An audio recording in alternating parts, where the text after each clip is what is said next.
श्री शिवाय नमस्तुभ्यम। दोस्तों, आप सभी लोग जानते हैं कि भाद्रपद माह का महीना चल रहा है और इसी भाद्रपद माह की पहली एकादशी 10 सितंबर 2023 को है। साथ ही में दोस्तों 11 सितंबर 2023 को है सोमवार का दिन, साथ ही में है गोवत्स द्वादशी। इसीलिए दोस्तों आज की इस वीडियो में हम आपको इन दोनों ही दिनों के विशेष उपाय बताएंगे और इन उपायों को अगर आप करोगे तो निश्चित ही 24 घंटों के अंदर भी आपको फल मिल सकता है। अगर आप लोग 10 तारीख को 10 सितंबर को जया अजय एकादशी के दिन कुछ विशेष उपाय करते हो तो निश्चित ही अगले दिन सोमवार के दिन भगवान शिव जी की कृपा आशीर्वाद आपके ऊपर सदैव हो जाएगा। ठीक है, तो सबसे पहले हम लोग बात करते हैं अजय जया एकादशी के उपाय के बारे में। उसके बाद हम बात करेंगे 11 सितंबर सोमवार के दिन किए जाने वाले कुछ विशेष उपायों के बारे में।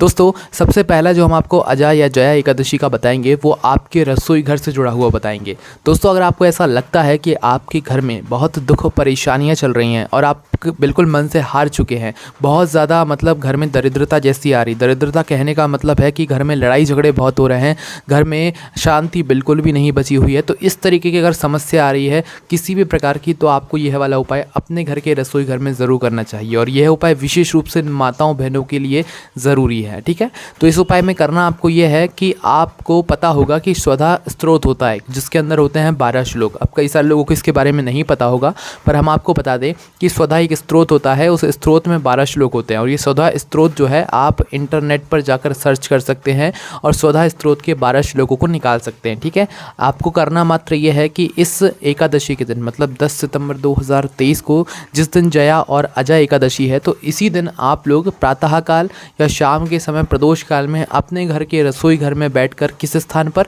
जहाँ पर आपका पीने का पानी रखा जाता है या जहाँ पर आपका मतलब जहाँ से आप पीने का पानी लेते हो उस स्थान के पास में कहीं पर भी बैठकर एक चाहो तो दीपक भी लगा सकते हो। वहाँ पर बैठकर आपको क्या करना है कि स्वधा स्त्रोत के 12 श्लोकों का पाठ करना है। ठीक है, स्वधा स्त्रोत के 12 श्लोकों का पाठ मात्र आपको एक बार ही करना है। ठीक है, माताओं बहनों को विशेष रूप से करना है, ना कि कोई भी इसे कर सकते हैं, बच्चे वगैरह नहीं कर सकते हैं, सिर्फ माताओं बहनों के लिए ये विशेष उपाय है जो कि स्वधा स्त्रोत के 12 श्लोकों का पाठ उन्हें अपने घर के रसोई घर में बैठकर करना है, क्योंकि रसोई कौन संभालती हैं? आपकी घर की माताएं बहनें संभालती हैं, इसीलिए उनको ये पाठ खुद ही करना है, स्वधा स्त्रोत के 12 श्लोकों का पाठ। और उसके बाद आप चमत्कार देखना, आपके घर में धीरे धीरे सभी कुछ ठीक होना शुरू हो जाएगा, आपको कहीं बाहर जाने की भी ज़रूरत नहीं है। और दोस्तों अगर जो लोग भी मतलब बाहर जाना चाहे प्रातःकाल सुबह सुबह आप शिव मंदिर में जाकर बहुत ही सरल उपाय कर सकते हो। उसमें मात्र आपको करना ये होगा कि एक नाम हम आपको बता रहे हैं वो आपको 3 बार बोलना होगा। आपको आपके रसोई घर में बैठकर स्वधा स्त्रोत के 12 श्लोकों का पाठ करना होता है, पर जब आप शिव मंदिर जाते हो एकादशी के दिन तो उस दिन आप लोगों को मात्र अपनी पूजन अर्चना करने के बाद में शिव जी के पास में बैठकर 3 बार स्वधा नाम बोल देना होता है। 3 बार जो व्यक्ति एकादशी व्रत के दिन स्वधा नाम बोलता है, जैसे कि स्वधा स्वधा स्वधा, बस इतना सा नाम बोल देता है, भगवान उसके जीवन से सारी दुख और समस्याएं दूर कर देते हैं और हो सकता है कि अगले दिन ही आपको कहीं ना कहीं से कोई खुशखबरी मिल जाए जो कि सोमवार का दिन है। ठीक है, तो यहाँ पर 2 विशेष उपाय थे ये जया और अजय एकादशी के, आप इस दिन जरूर करके देखें, आप खुद चमत्कार देखने के लिए मिल जाएगा। ठीक है, अब हम बात करते हैं अगले दिन 11 सितंबर 2023 सोमवार के दिन किए जाने वाला कुछ विशेष उपाय के बारे में। दोस्तों भाद्रपद माह का ये दूसरा सोमवार है, इसीलिए बहुत ज़्यादा विशेष है, भगवान शिव जी का सबसे प्रिय दिन भी ये होता है ना।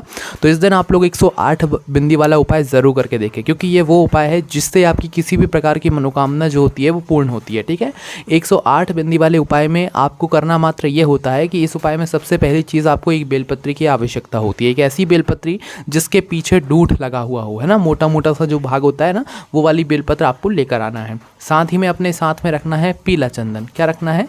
पीला चंदन, है ना।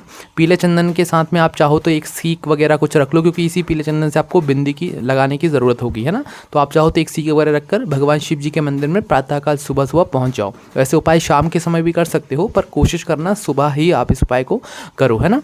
तो उपाय करने के लिए भगवान शिव जी के मंदिर पहुँच शिव जी की शिवलिंग के पास में बैठकर अपनी इस बेल पत्री को निकालना है। इस बेल पत्री की वो डंडी देखना, आखिरी में एक मोटा मोटा सा भाग होगा जिसे गुठ या डूट कहते हो आप लोग, उस डूट को तोड़ लेना है। मात्र उस मोटे मोटे से भाग को जो एक बेलपत्री की डंडी के पीछे के आखिरी भाग में होता है, सिर्फ उतनी सी बेलपत्री के डूट को गट को तोड़ लो। तोड़ने के बाद इसे चंदन में भिगो लो, मतलब चंदन को थोड़ा गीला करके उस चंदन के अंदर इसे भिगो लो।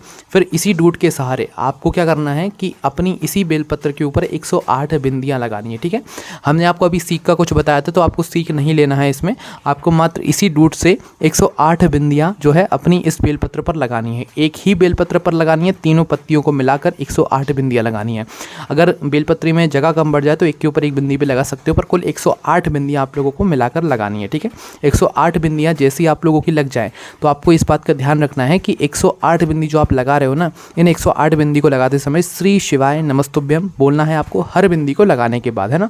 पूरे 108 बार आपको श्री शिवाय नमस्तुभ्यम भी साथ ही में बोलना है बिंदी लगाने के साथ में। जैसे ही आपकी बिंदी लग जाए तो इस बेलपत्र को आपको भगवान शिव जी की शिवलिंग के ऊपर अपनी मनोकामना को करते हुए समर्पित कर देना है, ठीक है। आप चाहो तो माता अशोक सुंदरी जी वाले स्थान पर ही समर्पित कर सकते हो अपनी किसी विशेष मनोकामना के लिए, अन्यथा भगवान शिव जी पर भी अपनी मनोकामना को करते हुए समर्पित करोगे तो भगवान शिव आपकी वह मनोकामना ज़रूर पूर्ण करेंगे। बस ध्यान आपको ये रखना है कि जब आप इस बेलपत्री को भगवान शिव जी पर चढ़ा रहे हो अपनी किसी मनोकामना के लिए, तो इस बेलपत्री के डंडी का मुख आप अपनी तरफ करके जो है भगवान शिव जी पर यहाँ पर चढ़ाइएगा, ठीक है। तो बस यहाँ पर यह उपाय पूर्ण हो जाता है। इस उपाय करने से आपकी मनोकामना पूर्ण होती है ना। उसके बाद में दोस्तों 11 सितंबर मतलब भाद्रपद माह का दूसरा सोमवार है। तो अगर आपके जीवन में आपको ऐसा लगता है कि कष्ट बहुत ज़्यादा बढ़ गए हैं और आप परेशान हैं, घर में कुछ भी सही नहीं हो रहा है, तो उस स्थान पर आपको ये वाला उपाय करना चाहिए। इस उपाय में आपको 5 बेलपत्र की आवश्यकता होती है, साथ ही में एक पात्र में दूध और एक पात्र में जल की आवश्यकता होती है, और प्रातःकाल सुबह सुबह आपको इन चीज़ों को लेकर भगवान शिव जी के मंदिर जाना होता है।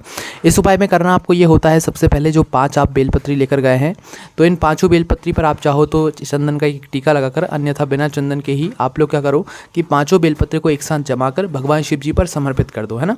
समर्पित करने के बाद जो आप एक पात्र में दूध लेकर आए हो, शुद्ध देसी गाय का दूध लगेगा इसमें, और एक पात्र में जो जल लेकर आए हो, इन दोनों पात्रों को अपने हाथों में ले लो। मतलब एक हाथ में जल का पात्र, एक हाथ में दूध का पात्र, है ना। इन दोनों को ही शिवलिंग के ऊपर कर लो, एक दूसरे के आमने सामने। 5 बेलपत्री पहले चढ़ा देना, उसके बाद दोनों जल और दूध की एक साथ धारा से आप लोगों को जो है ये भगवान शिव जी पर चढ़ाना है, जल और दूध की धार, है ना। और फिर जैसे ही चढ़ जाए तो भगवान शिव जी से आपको प्रार्थना करना है श्री शिवाय नमस्तुभ्यम बोलते हुए, ठीक है। तो इस उपाय को भी आप जरूर करके देखिए। और दोस्तों सोमवार का दिन है तो भगवान शिव जी का सबसे प्रिय उपाय भी आप जरूर करके देखना, 108 चावल के दानों का। आप सभी लोग जानते हैं कि चावल का दाना हमें अक्षय प्रदान करता है, मतलब वो चीज़ है जिसकी मतलब ऐसी चीज़ें हमें प्रदान करता है जिससे कि वो जब चीज़ हमारे पास आ जाती है तो उसके बाद हमारे पास उस चीज़ की कभी कमी नहीं होती है। तो अक्षत एक ऐसी चीज़ है जो कि आप लोगों को ज़रूर उपाय में उपयोग करनी चाहिए, है ना। तो करना क्या है, 108 चावल के दाने जो कि आपको आपके घर में, रसोई घर में बहुत आसानी से मिल जाएंगे, या आप 108 चावल के दाने की जगह हरे मूंग के दाने भी ले सकते हो, बेलपत्री भी ले सकते हो, पर होंगी वो 108 पूरी मात्रा में, ठीक है। तो सबसे आसान जो मिल सकते हैं वो आपको 108 चावल के दाने मिल सकते हैं। बस ध्यान आपको ये रखना है, अगर आपको उपाय सही से काम करवाना है तो उस 108 चावल के दानों में एक भी दाना टूटा हुआ नहीं होना चाहिए, ठीक है। तो अच्छे से गिनकर साबुत दाने आपको लेकर जाना है भगवान शिव जी के मंदिर में। आप अपने साथ में जल बेलपत्र जो पूजा के लिए लेकर जाना चाहो वो लेकर जा सकते हो, क्योंकि इस उपाय को पूजन के बाद ही किया जाता है। भगवान शिव जी के मंदिर प्रातःकाल आप सुबह पहुंचे, उसके बाद में आपने जल चढ़ाया, बेलपत्र फूल अपनी पूजन सब कुछ कर ली, उसके बाद में आपको बैठना है भगवान शिव जी की शिवलिंग के पास में। अब देखो इन 108 चावल के दानों को 2 तरीके से सोमवार के दिन चढ़ा सकते हो। वैसे चढ़ा तो हर दिन सकते हो, पर सोमवार के दिन 108 चावल के दानों को चढ़ाने का विशेष महत्व होता है, और 2 तरीके से इन्हें चढ़ाया जाता है। पहला तो एक साथ चढ़ाया जाता है, दूसरा एक एक करके चढ़ाया जाता है। अब एक साथ जो आप मतलब चढ़ाओगे चावल के दाने, उनसे आपको उतना फल नहीं मिलेगा जितना एक एक करके चढ़ाने से मिलेगा।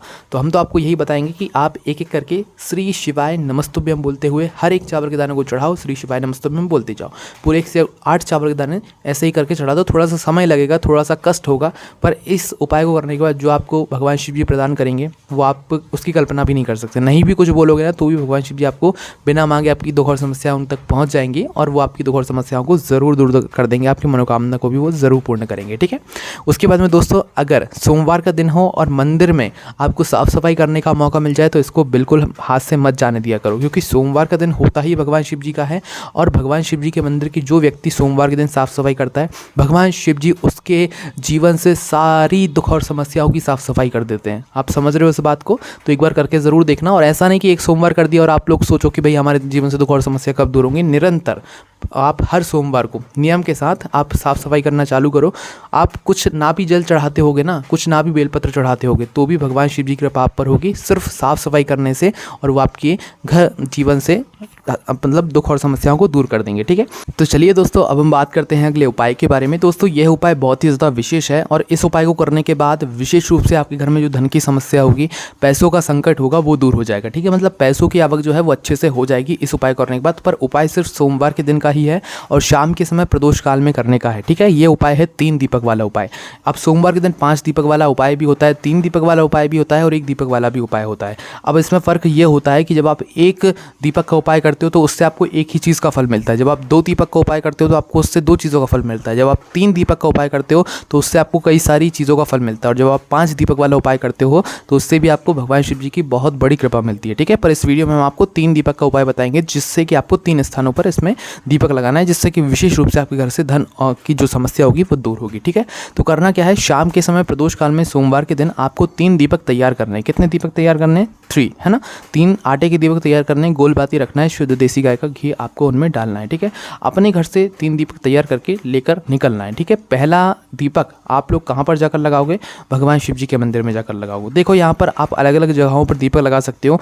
पहला तो आप भगवान शिव जी के मंदिर में जाकर लगा सकते हो या भगवान शिव जी की चौखट पर जाकर लगा सकते हो। दूसरा दीपक आप बेलपत्री के वृक्ष के नीचे लगा सकते हो, है ना। फिर तीसरा दीपक आप लोग सीधा अपने घर के मुख्य द्वार पर आकर लगा सकते हो, है ना। एक तो ये 3 स्थान है दीपक लगाने के, इन तीनों दीपकों को, और दूसरे 3 और स्थान है जो कि आप लोग चाहो तो इन 3 अलग स्थानों पर भी लगा सकते हो।